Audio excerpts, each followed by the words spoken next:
Hey, Fadi, welcome to Success Stories Podcast. I'm super excited to have you on. I've had the pleasure of getting to know you personally pretty well over the time that you've been at EXP, so I'm happy to have you here. The goal Thank you. of this conversation is to showcase what you've accomplished, but also be able to walk people through the step by step.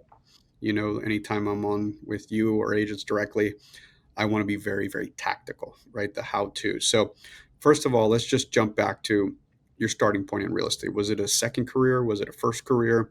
What brought you to the world of real estate, and how did you end up with a real estate license? Um, well, first off, so I got licensed in 2015. Surprisingly enough, before that, I was a kids shoe salesman at Nordstrom's. Learned a lot of my sales tactics there, and I realized that it was just not a financial career that is going to be sustainable for the life that I wanted. And I decided to jump into real estate, and since then, it's been nothing but you know, growth, expansion, collaboration, especially with the local market I'm in. There's so many big names that I'm allowed to be affiliated with now that just allows me to continue to grow my brand and my name. Walk me back to the beginning. You were at Nordstrom's. You decided you wanted to get your real estate license. Who inspired that? You know what? An ex girlfriend that told me that I wasn't financially capable of marrying her at the time because she didn't see that I had a future. And I didn't really come from the best education in regards to college or, that stuff didn't work out for me. So I figured, you know what, I can't be an attorney now. So let me just jump into real estate. And by far, it's been the best thing ever, especially because how many families I've helped so far. It's been good. Walk me through what year one of real estate looked like for you. Year one, I joined a team by the name of Stell G and Associates that was underneath the branch of Keller Williams. Um, I was on a 70-30 split. I would walk away with 30% of my deals, but the knowledge that I gained from these two gentlemen that trained me is something that I wouldn't return, especially now. And it gives me the ability to pass it down to newer agents the same way they did. Then from there, I was there for 4 years and then decided that, you know what, it's the whole shark mentality. You leave a shark in a fish tank, it stays this big. Put them in the ocean, they get that big, and that's what I did. Started my team, Pacific Realty Group, which is a boutique brokerage. Um, and you know what? I realized that it wasn't as easy as I thought playing broker, and also playing team leader, and then also me still being in, production, which we're starting to veer away from now because the size of the team is getting to where it needs to be. Um, but after that, I was approached by Real, and that was a it was a good experience. It was an experience for me, and I say it in a good way because I started to learn what other companies were doing, and what they were doing was over promising and under delivering. I went to Real for about 9 months. I capped within the first 24 days with them, and then I realized that a lot of the stuff that I was being promised really wasn't being delivered. Um, and then my good friend Joseph Trujillo invited me on a Zoom call one day, and I see a little name in the corner, Leo P, and the rest is history. And that's been since 2000 and about 22 till now. You glossed over a lot, right? And that's Yeah, what really I want to unpack for folks. So yeah. one thing that jumped out at me that you just said is something you hear me say all the time. When I give a keynote, when I gave it at your office last summer, there was some young folks, and during Q&A, one of them asked me, what would you do if you were starting all over again, right? That's a question I get all the time. 21, 22-year-olds, 19-year-olds, they'll come up to me like, okay, 2025, with everything you know, what would you do? And my answer has always been the same, which is if I had zero experience in the business, I would look around my local market and see who runs a business that is like the one I think I want to have one day, right? And they could be something niche specific, right? Like once upon a time REOs, hedge funds, luxury investors, and then I also invite people to probably take probably a deeper look at the leader and see if that's personally someone you want to learn from, right? Being super successful and being unhappily in your personal life to me is not winning. And I've answered the same question the same way, and you actually just shared that you went and joined a team who gave you a very low split, low air quotes, because I think when team members are looking at teams, this should actually the split should be irrelevant. Because by the way, I had a 33% cost of goods sold. Um, 60, yes, 33% cost of goods sold because I kept 66. So almost identical to the team you joined. Um, but my agents would make 150 grand, and I'm talking about 15, 16 years ago, right? And I think most people need to understand it's like, is the split what matters or what you make as a new Yeah. team, right? Right. So talk to me about when you first joined that team because you I could tell it was a fond memory for you. Like how many transactions did you do in your first 12 months? What was the most impactful thing? Was it the lead gen? Was it the training? Like did they walk you through the contracts? Was it the mindset? Was it the accountability? Talk to me about that. So my first year in real estate officially closed. I did 27 transactions. Which by the Um, way is like unheard of, right? That's not a normal year one. yeah, and to be honest with you, I think what happened is again something where I inherited it to my team, which is probably by far the most priceless gift they gave me. Is as a leader and something similar to you do is having your hands in the pot and understanding that like when you go home with blood in your fingernails as a team leader and your agents are doing it at the same time, it feels as if like you're holding the nail, they have the hammer, and you guys are doing it together. So that mentality of holding my hand the first 12 months, I think was the most crucial. And And the reason, so I'll pause you right there because I really yeah, want to unpack that.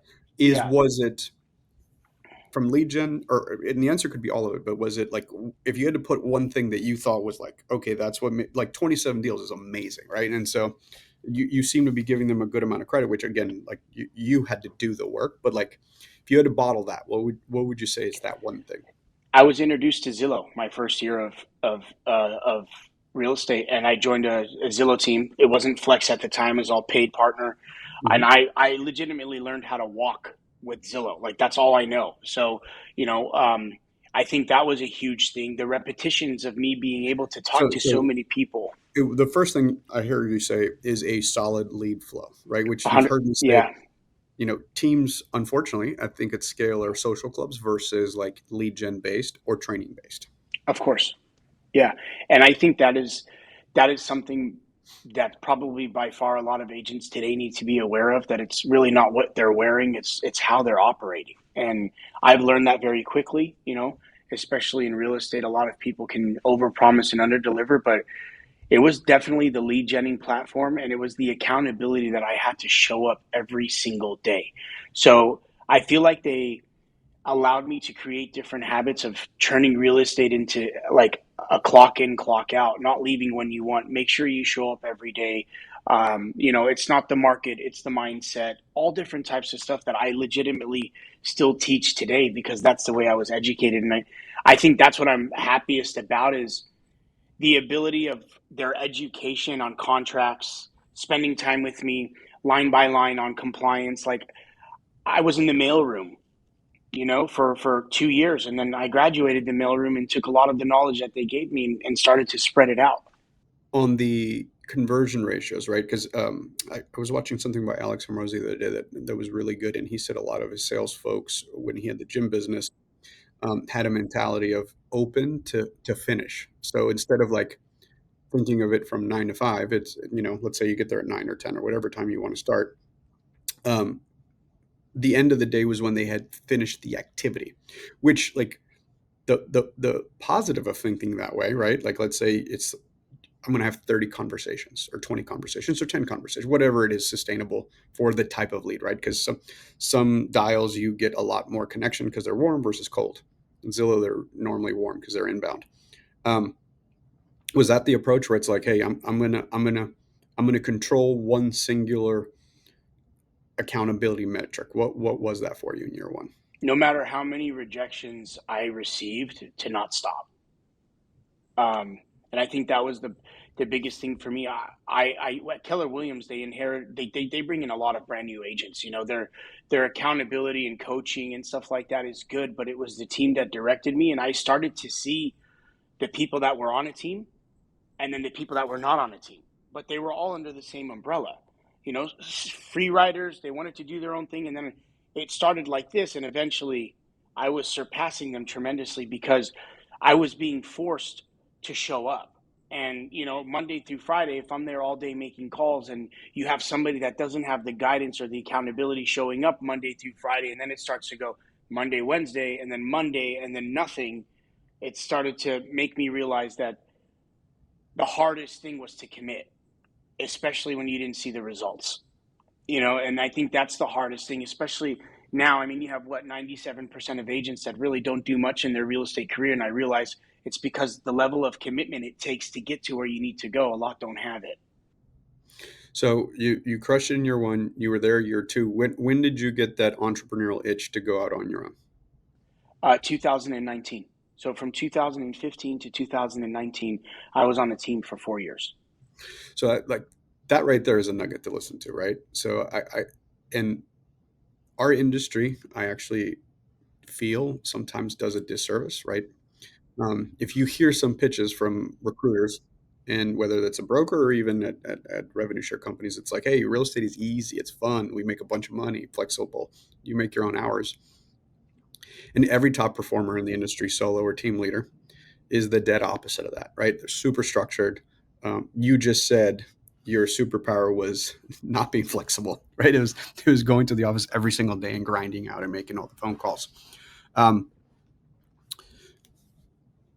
what distinguished you in order to say, okay, so 4 years is a long time on a team, which you probably, I'm assuming, if you did 27 deals, what did you do in the next 3 years? So the first 3 years I was a solo agent under them, and then eventually I started like Pacific Realty Group underneath that little branch. So 3 years it was 27, 36, and then I went back down to like 20. And the reason being was the third year I started to like peek over and realize, hey, there's something going on behind the scenes to where like I could definitely grow this into something great. And then I had a small falling out. It wasn't anything big, but it was December 2019. We needed to make sure that we hit certain numbers, and I hit them. But it was so much pressure that I felt finally I started feeling the hierarchy, and I realized that that's not what I want to do, especially when I'm not coming in and getting an hourly check every day or salary. It's me, it's my time. And then I started to realize the theory that, what, they're not working with me because of the name on the folder, Keller Williams. They're not working with me because of the team I'm on. They're working with me because I'm delivering a level of trust and satisfaction that they want to work with. And then I jumped. I jumped out. I called Zillow. I said, what does it look like for me to get my own leads? Um, and from there, we started getting into the 50, 60, 70, 80. And then now, obviously, by the grace of God, we're doing very well. But I haven't lost touch with the thing that fueled me, transferring that to the team and letting them know that, like, at any given moment, if you need a hand that to hold you or push you, like, it's there. And I have this theory that I always share with my team. You don't have to be the best shot at the range, but if you go out with someone that knows what they're doing, you're eventually going to hit the target just because they're spotting you correctly, you know? And it's similar to what you've done for me. Like, I've gone from 6 to 106 agents in a matter of 17 months. Like that's unheard of. And the reason why that's happening is because of the fact that anybody can be asked on my team, what is it that he does? And I'm legitimately there for everything that they need. And I do have people in place for that. I have office managers, I have compliance managers. But at the end of the day, the satisfaction I get from seeing someone convert their first escrow, and it's been shaky, or they weren't sure if this was for them, that's where like I feel like I'm being rewarded now, and it's definitely the best thing. And as you built a team, share some of the biggest lessons learned, right? Because I think most people don't appreciate that when you go from a solo producer to a team leader, and I've tried to talk people out of it sometimes, right? Like, why do you want to build a team, right? Because if you take our top 10 solo agents in the U.S. or Canada, they make a fantastic living, 7 figures net. And so, by the way, I'm not advocating for one or the other. I don't think one is better than the other. It's whatever moment in time you're in, season of life you're in, what's important. You're about to enter a new season of life as a father, um, and I've been talking to you about that quite a bit, in how you prioritize your time. So, um, you know, I think where the biggest lessons are learned is in what didn't work. So feel free to share some lessons for someone starting a team, right? I think sometimes when you ask for advice, people say, what are the best ideas? Sometimes I want to know the top 10 things not to do, right? Because I heard Mark Cuban during a podcast interview that he said something really good. He said for entrepreneurs, when you see an idea that seems like a no-brainer and nobody's doing it, sometimes it's for a reason, right? And the problem with entrepreneurship is there's no graveyard with headstones on it, right? So if somebody goes, "Hey, I'm going to do so and so," it's crazy. No one's thought about this before. There's probably 5 or 6 companies that tried and failed and died. And so in real estate, that's actually super true, right? There's the failure rate in our industry is extremely high. I think it's because the barrier of entry is very, very low. And so it's a very aspirational business. It's from the outside. It's partly due to television and reality TV shows, but it's also like super interesting. Real estate is voyeuristic, right? Like all these websites gets hundreds of millions of views every month, but we're only got 4 million transactions. So there's a lot of people that are just curious and kind of living vicariously through searching. So if you had to come up with the one, two, three, however many you got of, I'm sure there's almost a visceral reaction when I ask that question of like, yeah, definitely don't do that. First thing that comes to mind is don't hire, recruit, or grow based off of emotion. I've learned that very easily. I'm an includer, and I feel like I can never get to the levels of success without inviting people to join me. I've always been that way. I don't know whether it's a downfall or something that's good, but hiring the first few years based off of emotion, like friends, coming in on the team, it, not setting expectations properly from day one because you're so focused on bringing this person in that you're, you know, wiggling around the contract that you're supposed to be, standing by, or your team splits, or, I feel like hiring off of emotion is definitely something that I wouldn't do because I have this theory that this too shall pass. So if you're definitely not feeling it, um, don't hire them. If you know that they're going to be a problem for your culture, don't hire them. And there's real estate agents that bring bad mold to a team, and you have to cut it. You have to get rid of the mold until you no longer see it, and that's something where I think is when you're hiring, give people the ability to understand that they're coming on your team and it's a privilege, and set accountability, set goals, give them probation periods to graduate into different things of the company, and allow them to grow. And if not, then don't keep them on, because the longer you keep on someone that's unhappy, the more they're going to start talking to people. And respectfully, you know, I have 140 agents today, and out of the agents, I can tell you that 120 of them are just rock solid agents that want to have that mindset and grow. They're not all crazy producers, but they're showing up. But then you have a certain group of people that are just negative, and it's the market, or all of these clients are bad. But then you have someone that just started and is converting at a high level, and I start to wind out, well, is it the mindset? Is it the market? What is it? And you start to realize that it's not the market, it's the person's mindset, having personal stuff going on in their life that's slowing them down, and communicating. A lot of team leaders, I think, let agents go without having, you know, deep conversations and finding out why it's not working. Are they unhappy? Do they need certain tools to grow? Is there a certain way to be educated? Like for me, full transparency, in every single classroom growing up, I had a hard time learning what the teacher was telling me because I learned more one on one. So I have to deal with certain stuff of being educated one on one. And there's certain agents that like that. They don't understand in a group setting. So I think that's super important, but also making sure that the atmosphere is fun and energetic for them to want to come and grow. I think that's super big as well. And so if you have an agent who walks into your office today in 2025 and they're like, okay, I will do whatever you tell me to do, I want to be successful in 90 days, what does that roadmap look like for them? Well, the first week, we're going to be onboarding them to obviously the platform of EXP, bringing them onto the Zillow team, start training. We have pod leaders. So we have 10 pod leaders. There are 10 top producers, and each one of them has 10 agents under them. And I would put them on a pod. They can pick whatever pod leader they wanted to go on. And we would just dive in. You know, the way I learned how to swim, Leo, is my uncle. I'll never forget it. He threw me in the pool, literally just picked me up and threw me in the pool. And I feel like when you're being thrown in the pool, but there's people in there like that know how to swim, it just eases the mind, you know, a little bit, saying, okay, you got a safety net here and let's grow. But bringing them on the team, definitely plugging them in. I like them to shadow me personally, spend a day with me at the office with the team. And we have an open door policy at our office. Like, a lot of people can come in and just do morning masterminds. It's definitely a really cool collaboration because, especially with EXP, there aren't many brick and mortars. And I feel like now that in my city where there's a brick and mortar where I've converted my office into an EXP offices, a lot of agents are like, whoa, there's training, there's, I can show up. And I feel like that's starting right now.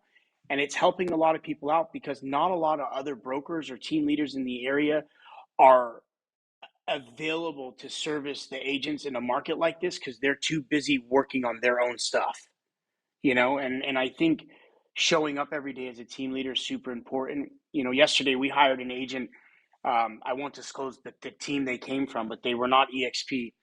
And he said that he went into the office a week in a row and no one showed up. The broker didn't show up. And he came by my office and saw us there every day and decided to move over just because of the fact that we were plugging in daily. And that just shows a lot. Like, I feel like you want to get it, show up, and that's where it is. And we make it mandatory to show up to the office as well. You know, if you're a part of the Zillow team, you want accountability. Wednesdays are mandatory, and respectfully to the agents that are doing more than just the mandatory, those are the ones that we're seeing the names grow. So in 2025, lots of uncertainty into the world, right? So I try to make sure that these conversations are evergreen. So everything you've said is applicable any time of the year, in any year. But let me ask you a couple specific and time questions.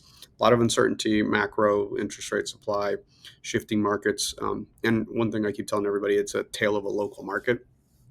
Um, so July of 2025, Cape Coral is probably the most hard hit market in the United States right now. It's like a 11% decrease in purchase price, which again, historically speaking, compared to other crashes, that's not that bad, especially since it doubled in a 3-year period. What are you personally thinking through? What's on Fadi's to-do list? Is it AI protocols to streamline stuff? Is it creating more content online? Is it just double down on the basics and keeping your head down? Um, tell me what's on your mind in 2025.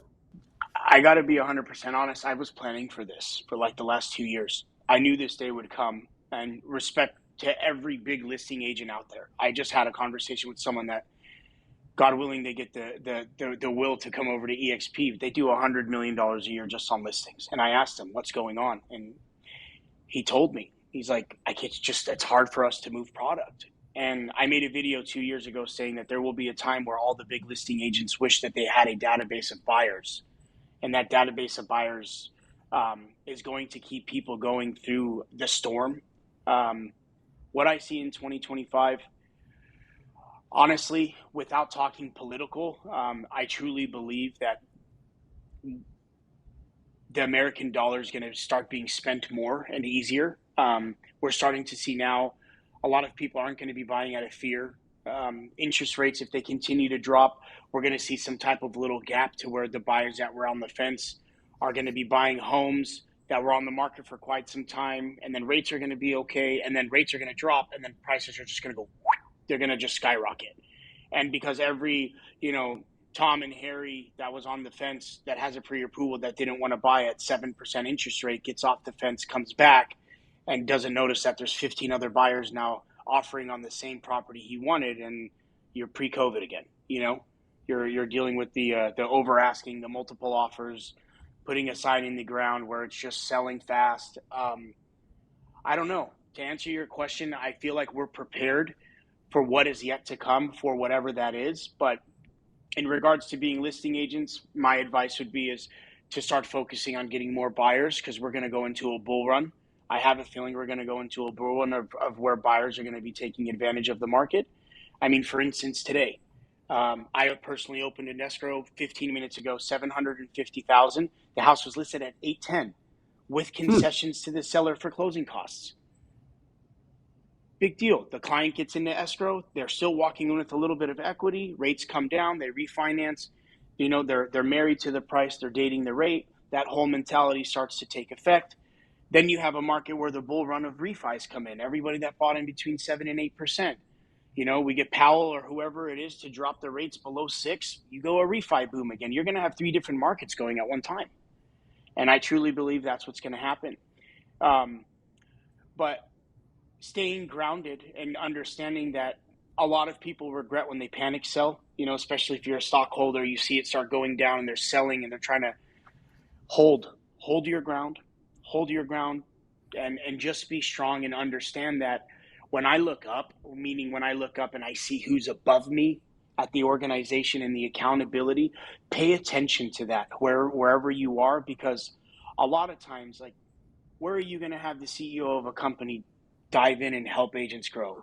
And I'm not sitting here to try to, you and I have grown a relationship to where I can just be 100% honest with you to say that your ability to touch 90,000 agents is incredible. And you're not just touching them into where, hey, hi, my name's Leo, I'm the CEO. No, you're giving them their time to grow. Like, I was at Keller Williams for 6 years. I never had a conversation with Gary Keller ever in my life. You know what I mean? As a matter of fact, I just received a rev share check 2 days ago from Keller Williams. It was $1.09. So that one's definitely going to be put in the piggy bank for my son. Um, but to be honest with you, it's staying grounded. Understanding the upline is super important. I got Joseph Trujillo, Leo Robles. I got the DLE network now, which is helping me get more listings, and it's definitely a massive recruiting tool. I feel like it's surrounding yourself with the right people that can hit the target no matter what the weather is. Just pay attention to that. Well, I think that's a perfect place to end the conversation, Fadi. Thank you Yeah. so much for your time. And for anyone listening who's curious about getting to know you better, what's the best ways to get a hold of you? Is it Instagram? Is it LinkedIn? Is it? Instagram's where it's at. Instagram, social media, and definitely the app that we have as well. A lot of communication through the EXP app of people being able to reach out. But I'm just here to help, and thank you, Leo, for everything that you've supported me with. I don't think I would have gotten to where I am, especially when you dove into me right when I met you, and that energy, it wanted me to prove a point. And finally, I'm being able to pass it down to the people, like, that knowledge that you're giving me. So I think that's a huge, huge factor. So I Awesome. appreciate you. Thanks for the conversation today, Fadi. Thank you.